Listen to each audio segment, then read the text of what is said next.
Good afternoon and welcome into the Action 2 News newsroom for your afternoon fastcast. My name is Brittany Schmidt and I'll be taking you through some of the stories that we are following today. We do have some breaking news that we're following out of Sheboygan, so let's get right to that here. This is where our crew is in Sheboygan, where the public is being asked to avoid the area of South 9th Street and Humboldt Avenue. Police just had a presser with the media at 2 o'clock, so about an hour ago, with Sergeant Andy Cunninger.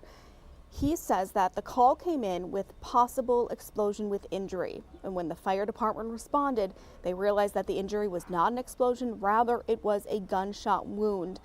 They were able to remove the victim from the area for safety reasons, take them to the hospital, and they have non-life-threatening injuries. Now, the person who called 911 was actually the victim themselves.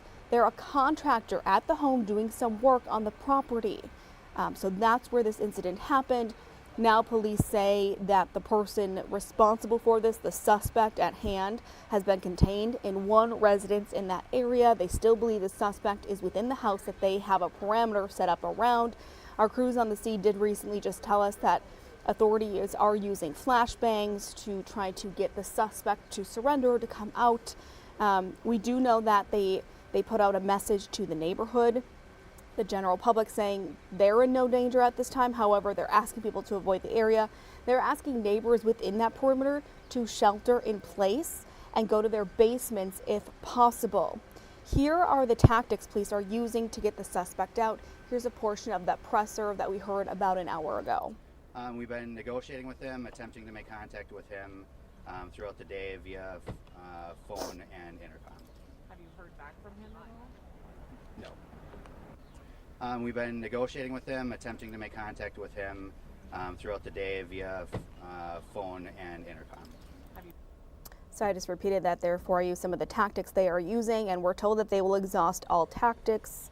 Again, a perimeter is set up. You see, we have this video and photos from Sheboygan Night Scanner. They shared it with us. You see police with their long guns surrounding the area. They've got their bulletproof vests on, and they seem in a hurry, in a rush. That is because they believe that the person is still inside the home.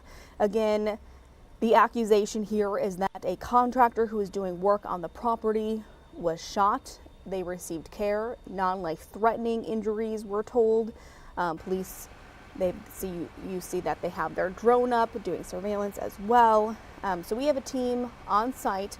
We'll be there and bring you the latest information as it becomes available.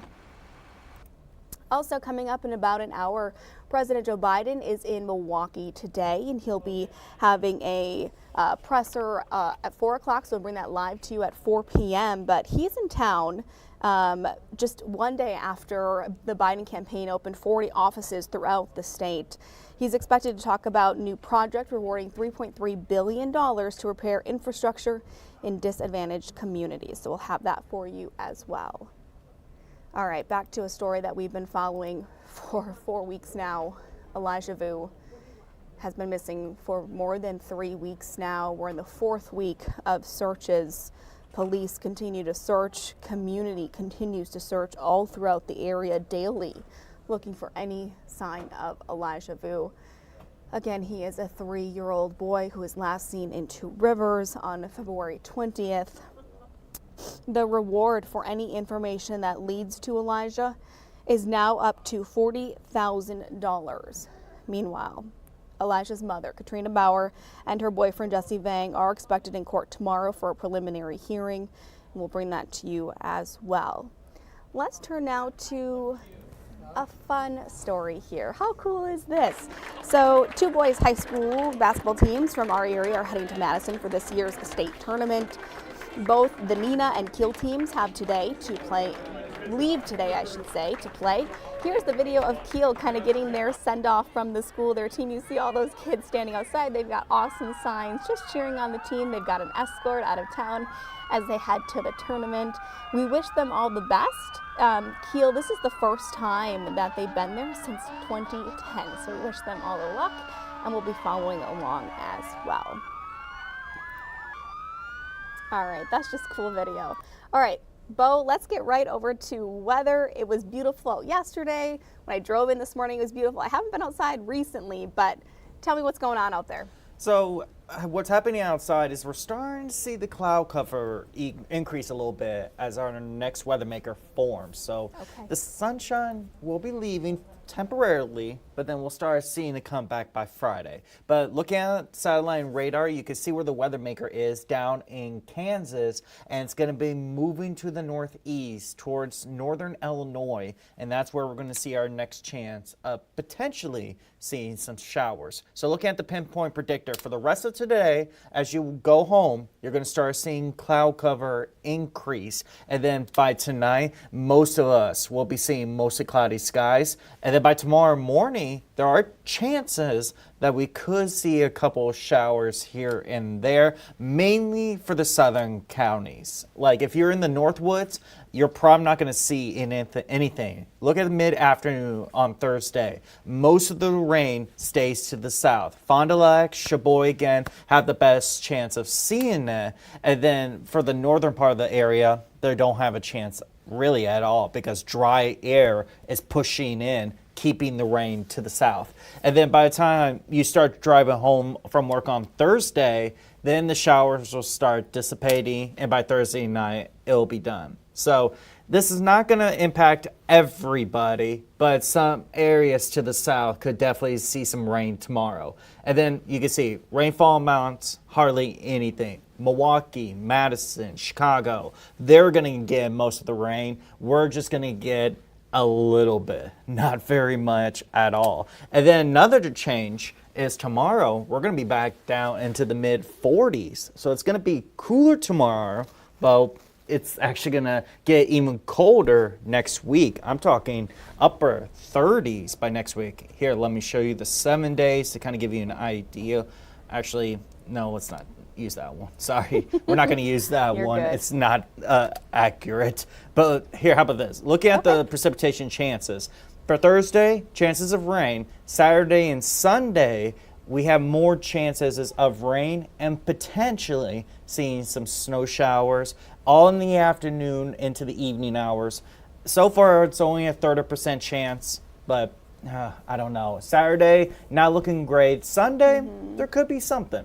So we'll Right. definitely keep you updated, but keep in mind for tomorrow, if you live in the southern counties, you're probably going to see some rain for Sounds tomorrow. good. So have an umbrella handy. Right. Well, we know that our grass needs it because we're talking like high fire danger in several counties, even very high. Very around the high, state yes. Too, so Everybody's under a high Desperate. fire risk, and there's certain counties who have even higher risks. So, yeah, we definitely need that rain. Hopefully we get some good amount, but don't have high hopes for it. sure. All right. Thanks, Bo. Yep. We'll see you later. All right. So let's keep moving on to some other stories that we are following this afternoon. Let me pull those up for you here. So tonight, coming up at 4 today, as I said earlier, President Joe Biden is planning to speak around 4 o'clock. We'll bring that to you live, a little snippet on air, and then you can also follow along on our website as well. We'll be able to be sure to push alert that, so make sure you have our app and get our push alerts. At 4 o'clock, we'll also talk about a TikTok bill. So the House passed a bill that could ban the popular TikTok app in the U.S. That now heads to the Senate. So Congress is weighing in on that debate. Tonight at 4:30, Chris Roth takes a closer look at those Packers big swaps and deals they announced this week as NFL free agency gets underway. Tonight at 5, the DOT is hosting a presentation about the I-41 expansion plans. Jason Zimmerman will fill us in on that as well. And then as Bo and I just kind of talked about across the state, we are seeing high fire danger. We talked to some areas with very high fire danger warnings. So what you should and shouldn't do with these conditions as well. So once again, I just want to bring you in on some of the breaking news that we are following out of Sheboygan. Let me play you some of that video here really quickly as well once again. Give me a second. There it pops up. Okay, so we are right now, again, like I said, we're in Sheboygan, where the public is being asked to avoid the area of South 9th Street and Humboldt Avenue. Police, as you can see there, They have their vests on, they've got their long guns drawn, they're surrounding the perimeter there. Many police cars are there as well. We have a crew there who said that they recently saw some flashbangs used trying to get a suspect that seems to have barricaded themselves inside a home. We do know from a presser, there you see the drone up above, we do know from a presser that happened about an hour ago with the Sheboygan Police Department.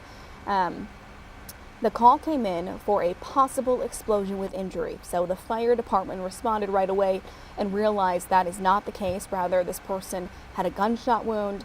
They brought them to the hospital for non-life-threatening injuries. We did find out that the person who was injured was a contractor at the home doing some work on the property when they were shot. The victim actually called 911 themselves. Sheboygan police say a threat has been contained to that one house. Again, like we said, they still believe the suspect is within the home where that perimeter is set up. They say that there is no danger to the general public at this time. However, they are asking people to avoid the area. Neighbors are being asked to shelter in place and go to their basements if possible. Here are some of those tactics police are using to get the suspect out. This is from the presser about an hour ago. We've been negotiating with him, attempting to make contact with him throughout the day via phone and intercom. As you know, that perimeter still remains. I just looked at my phone to see if our crews out in the field have updated us at all. Again, they're just saying that they are using all tactics out there to try to bring this person in. We do know that the police department also advised schools in that area that they can proceed with normal dismissal today. However, they're asking any students or parents to avoid that area, and kids that walk home, you know, they're asking people to let their kids know not to walk into that area. Again, we will continue to follow this breaking news for you and bring you the latest Net and Action 2 News at 4, 5, 6, and 10. And we'll see you then, but we'll let you go for now. Thanks for joining our afternoon Fastcast, and we'll continue to follow that breaking news for you and bring you any latest developments. Have a good one.